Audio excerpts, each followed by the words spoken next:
evangelhos, percebendo qual foi o tipo de relacionamento que Jesus teve e qual foi a medida deste relacionamento de Jesus com os seus amigos, então nós constatamos algumas coisas.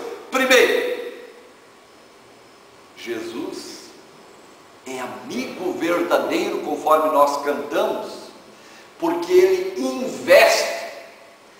investe muito tempo com os seus amigos. Se ele não tivesse investido tempo com os seus amigos, eles seriam meros alunos dele. Eles seriam simples discípulos dele, seguidores dele, gente que aceitou a doutrina dele. Mas Jesus queria mais do que isto. Ele queria mais do que uma relação formal. Ele queria uma relação de intimidade. Por isso ele usa a expressão: vós sois meus amigos. E não tem honra maior, não existe medalha maior, taça maior, troféu maior do que o de ser amigo de Deus, do que ser amigo de Jesus. E nós deduzimos disto que um dos grandes privilégios que Deus nos dá é o de sermos amigos de algumas pessoas. Amigo investe tempo com um amigo. A amizade não acontece à distância. A amizade não é uma relação virtual. Algumas semanas ou meses atrás, alguém me perguntou: pastor, quantos amigos tu tens? Aí eu não respondi logo. Eu tenho 1000 e poucos. Ah, é? Como é que tu chegaste a essa conclusão? O Orkut diz. O Orkut é uma coisa fantástica. O Orkut é algo que ajuda muita coisa. Tem uma dimensão psicológica, pedagógica muito importante.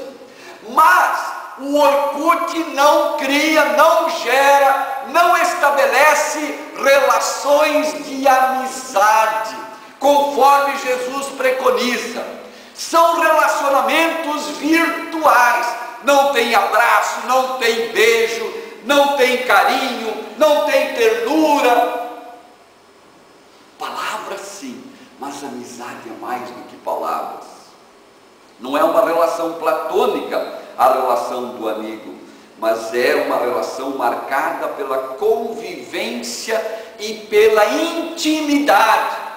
Por isso a palavra amigo e a palavra amor são duas palavras grudadíssimas, que não se separam, porque são vivenciadas no dia a dia. Segundo, Jesus, olha bem, isso nós aprendemos da Bíblia.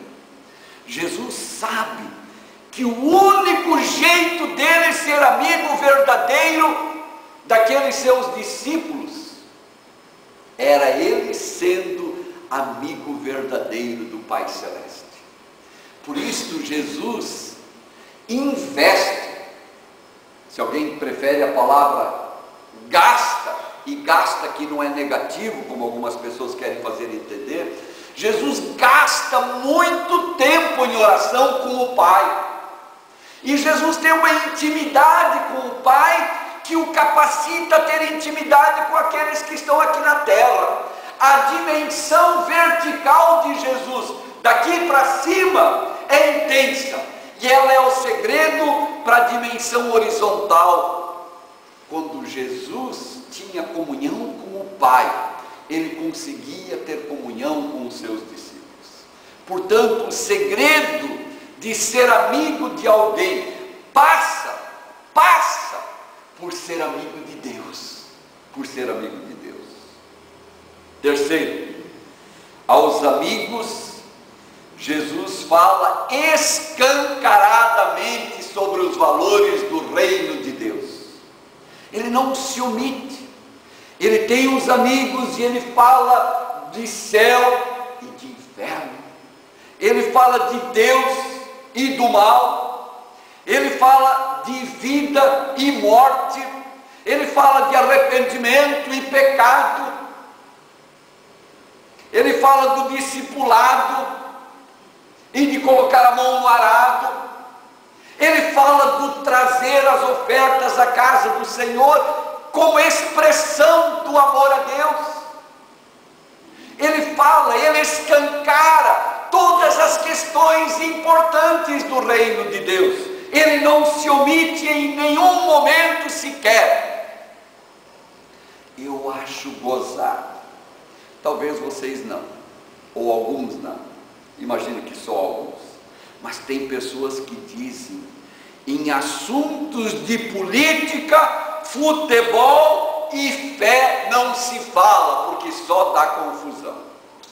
Ou eu não falo sobre fé, sobre religião com meus amigos, pois eu não quero estragar a nossa amizade. Jesus é diferente.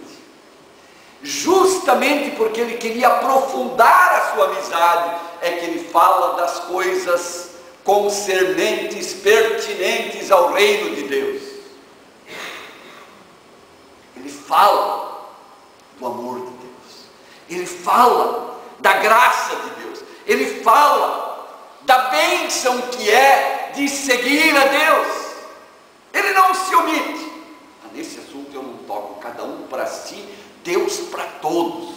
Eu já disse, quando a gente diz cada um para si, Deus para todos, na verdade a gente está dizendo cada um para si e Deus para ninguém. Para ninguém. Jesus fala de Deus para os amigos, fala dos projetos de Deus para estes amigos, e obviamente ele espera que nós façamos o mesmo com os nossos amigos. Aliás, a relação profunda de amizade, ela acontece quando alicerçada, quando fundamentada no nosso conversar uns com os outros sobre as dinâmicas do reino de Deus. Quarto, Jesus como amigo. Aprendemos isto dos evangelhos. Jesus como amigo não se indigna com os defeitos, com os erros, com os pecados dos discípulos. Ele nem sequer se indigna com a estúpida negação de Pedro para com ele, por 3 vezes.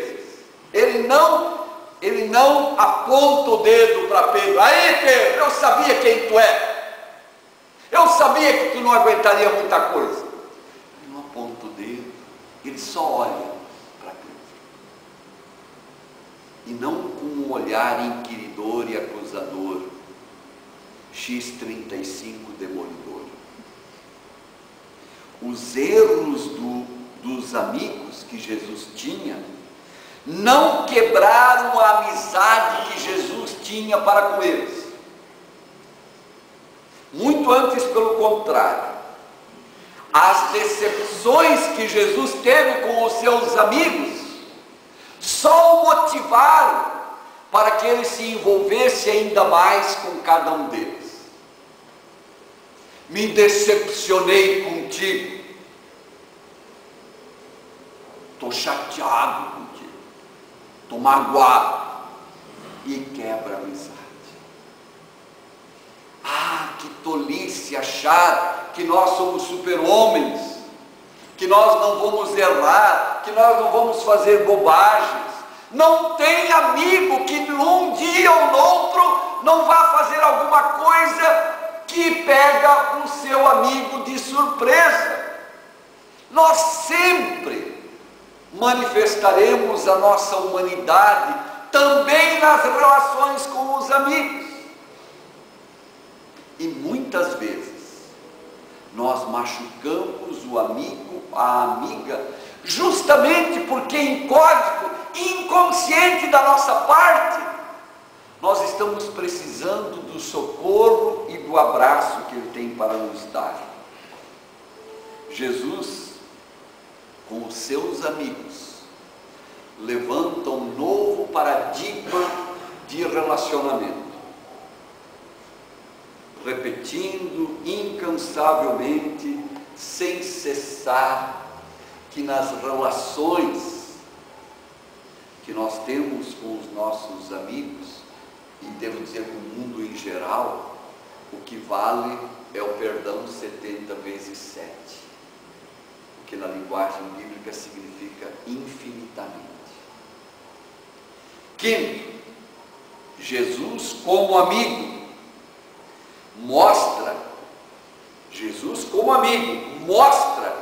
que ele tem preocupações do cotidiano com aqueles com quem ele se envolve.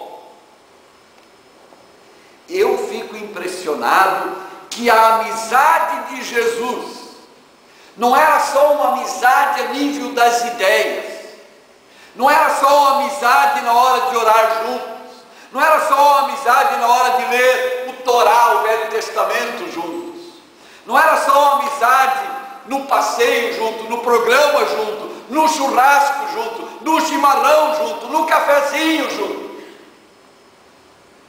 A amizade de Jesus o levou a tirar consequências para as coisas do cotidiano da vida. Quer ver um exemplo? Um só. Jesus está lá na cruz, pendurado na cruz, e aí ele olha lá embaixo e vê o João. Quem era o João? João era um dos seus discípulos, que ele inclusive chamava de discípulo amado, porque havia uma relação com eles diversa da relação com os demais. A Bíblia não omite isso.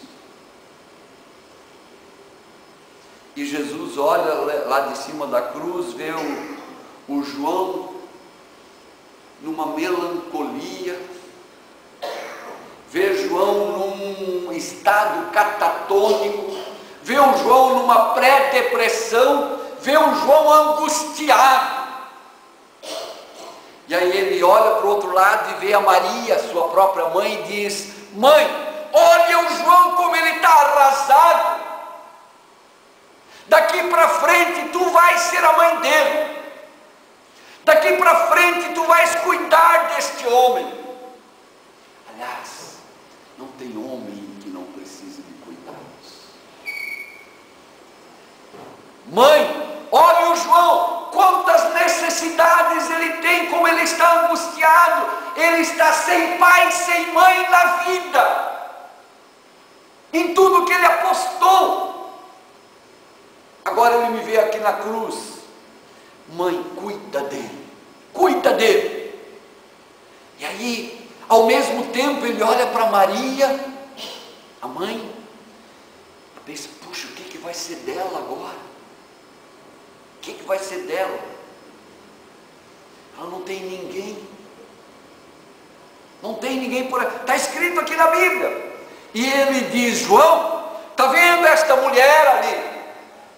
Tu, como meu amigo, eu tenho a coragem de pedir que tu te envolvas com ela, seja o filho dela. E naquele tempo dizer isto, seja o filho dela, significa: tu vais cuidar dela, de todas as necessidades que ela tem.